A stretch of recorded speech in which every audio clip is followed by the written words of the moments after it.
China's absolute dominance in Asia is being threatened. The source of the threat might surprise you. Welcome to China Uncensored. I'm Chris Chappell, and I'm afraid YouTube is giving us a hard time again.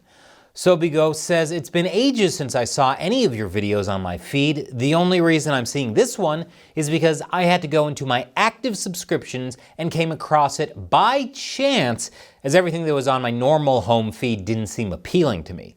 Hopefully me being here tells the algorithm to show me your stuff again. That was on an episode that didn't even top 100,000 views, on a channel with more than 2 million subscribers. Weird.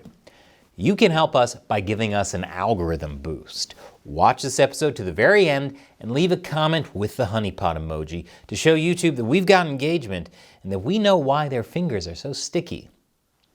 So, over the decades, China has invested an enormous amount of effort and money into modernizing its economy and its military. It's gotten to the point that in the Asia-Pacific region, it doesn't seem to have any real local competitor, like a giant, somehow more evil Walmart. But soon, it might, and that competitor would be India, the target to the great Walmart of China. Now you might be thinking, India? Really? How?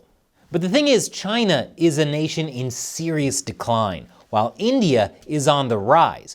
While China's economy has fallen into crisis, India is on the path to becoming one of the world's largest economies. It's appropriate their capital is New Delhi, because like a Delhi, they're making lots of cheddar. While the Chinese Communist Party faces a stagnating and increasingly graying population, India's population has surged to become the world's largest. It ain't no slouch when it comes to soft power either. Someday I will be on the Bollywood stage. But it's the military front that most worries the Chinese Communist Party. I'll get to that in a moment. But first, if you like this kind of deep dive into what's really going on in China, you've got to subscribe to my premium website, ChinaUncensored.tv. That's where you'll see episodes and live streams we can't put on YouTube. You'll also be able to chat directly with me and the rest of the team. So if you want to support China Uncensored, buying a membership on the website is the best way you can. It's just the price of a bag of coffee. Once again, that's ChinaUncensored.tv. So, I've got some bad news for China. The latest rankings from the World Directory of Modern Military Aircraft show that India's Air Force has overtaken China's. India's overtaking China in every conceivable metric outside of leaders that most look like silly old bears. Like China, India has been working for years to rapidly modernize its military. But unlike China, it isn't constantly bullying its neighbors. It seems to do catch more flies with honey, and I doubt she would want to share any of his. Now, to be fair, some of these ranking systems only consider size. And, a lot of you guys will be happy to hear this, size isn't everything. But the WDMMA not only considers the quantity of aircraft, but also attack and defense capabilities, logistics, modernization, and operational training. You see, India's military has a diverse array of systems and weapons. And here's where things get really dicey for China. Because while China is trying to do everything pretty much by itself, India has military equipment from all sorts of places, including not only Russia, but also more technologically advanced countries like the US, Israel, and France. It's like a masala of military might. On top of that, India's military has that much underestimated X factor: experience.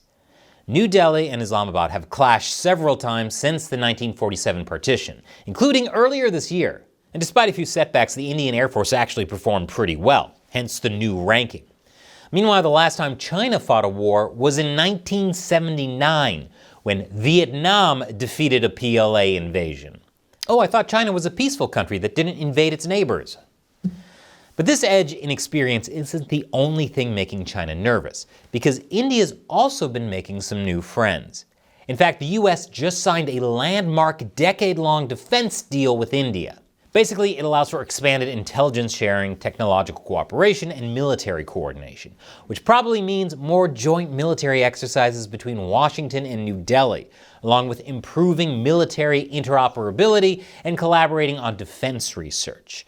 India's defense minister says that this deal is a signal of our growing strategic convergence, and that it will herald a new decade of partnership. Earlier this year, President Trump also floated the idea of eventually selling the F-35 fighter jet to India, although for now, Prime Minister Modi has rejected the idea. But who knows what the future holds? And India isn't just getting close to the US militarily. There are also ongoing trade talks between the two countries. Keep in mind, India wasn't always so buddy-buddy with the West. During the Cold War, India was a leader of the so-called non-aligned movement, which preferred to stay out of the capitalist-communist competition, even if it may have leaned closer to Russia. They remained neutral like the Swiss, even if Swiss cheese tastes anything but neutral. And there are still some bumps in the relationship. Trump has vowed to keep quote-unquote massive tariffs on India until Russian oil imports cease. And India is a founding member of BRICS, so there's that.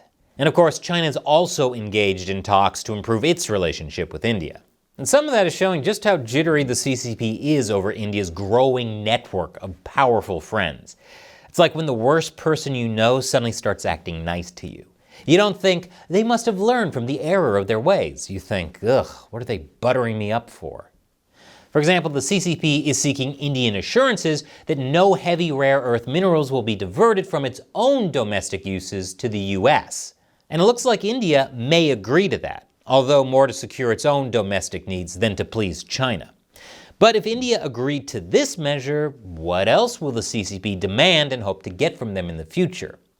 On top of that, both countries have been negotiating for months over ending their border disputes, along with increasing trade ties, and have resumed direct flights for the first time in 5 years. And thank goodness, because even more than war, layovers are hell. Clearly, India is keeping its options open and trying to improve its ties with everyone, even while preparing for the worst-case scenario by strengthening its military.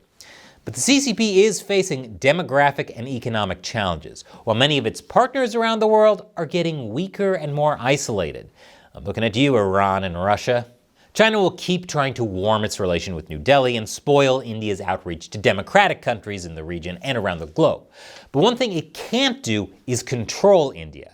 And barring anything drastic, it doesn't look like the CCP will be able to halt its rise either.